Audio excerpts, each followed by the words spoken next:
Hi guys, it's Katie and I'm back with a fun card here to show you a fun way to make a pop-up card on the inside of your regular greeting card. And if you're reading this on my blog, you already saw that this was inspired by a store-bought card that I saw this week, and I wanted to recreate the look so that when you open up the card, you have a fun surprise on the inside. It's just something new to dress up the inside of your card, and you can use dies, you can use any of the shapes. I have all kinds of ideas swirling in my head right now, so I hope I have time to get them all finished. But this is just a fun way to kind of dress up your handmade cards. And so I'm going to be sharing with you how we made the little peaks and valleys on the inside to put your images on. I'm starting with a regular 8.5 by 11 piece of cardstock, and normally when I make my A2 cards, I'm just going to trim it in half right in the middle, either the short way or the long way, to make a 5.5 by 4.25 inch card.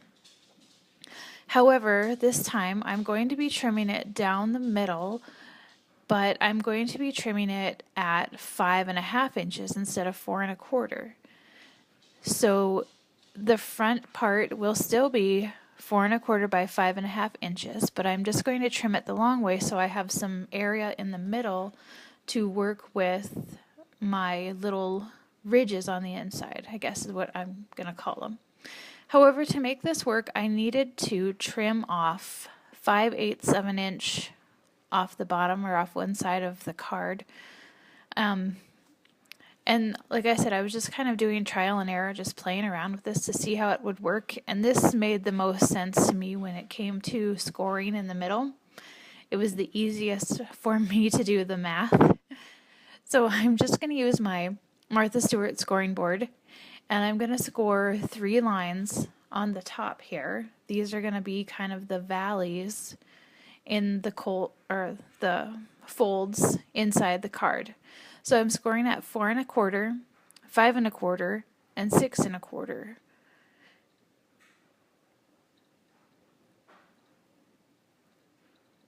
And then I am going to flip it over and score it again. Now the reason why I'm flipping it over is because for me it seems that it folds just a little bit better in the direction of the scoring. So now I'm scoring it at 4.75 and 5.75.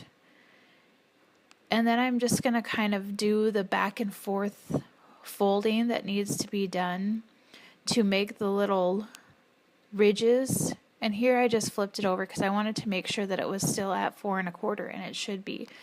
So like I said, that was just the easiest way for me to do the math to get it to make some perfect folds on the inside. And so I'm just going to fold back and forth until I have my little ridges there. So now you see there's 2 little ridges that pop up, and I'm going to line everything up and lay it down and use my tool here to kind of flatten it out and make sure that everything is even so that the card lays flat and opens up like it's supposed to.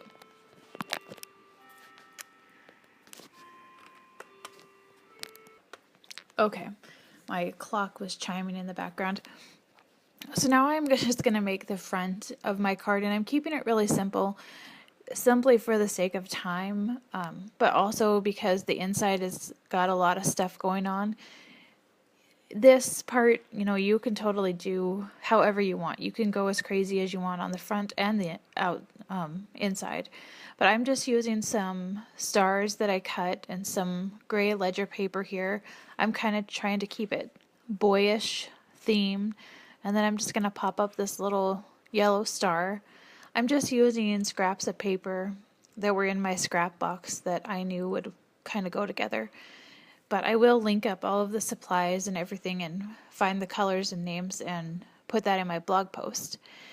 But I'm using a stamp set from My Favorite Things, the gift card greetings, and I'm stamping this sentiment with Pear Tart Memento ink on one of the little white strips of cardstock that will go along the front.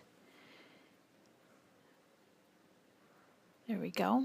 And I thought, after I got my ATG tape out there, I decided I better adhere this to the front of the card so that I can line up that white strip with the front of the card, because I made it 5.5 inches wide.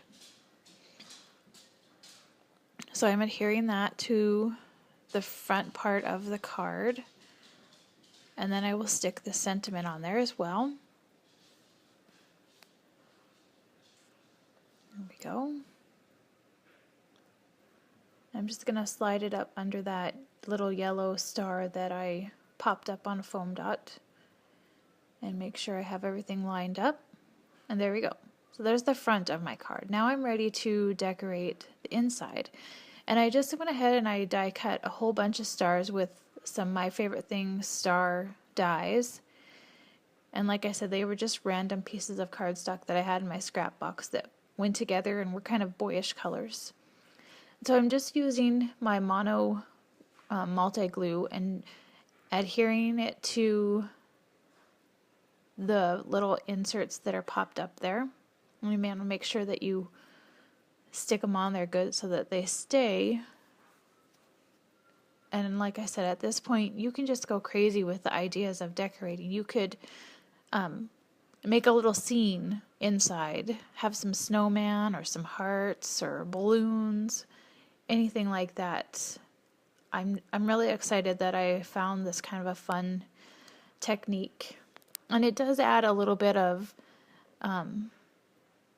dimension to your card, maybe make it a little bit thicker, but it will make for a very fun card for any age. So I'm just going to keep sticking these on there. I'm going to use some foam dots too to add even a little bit more dimension inside. But really things aren't going to get too thick simply because the cardstock is folded there in the middle. Get the rest of these little stars put on.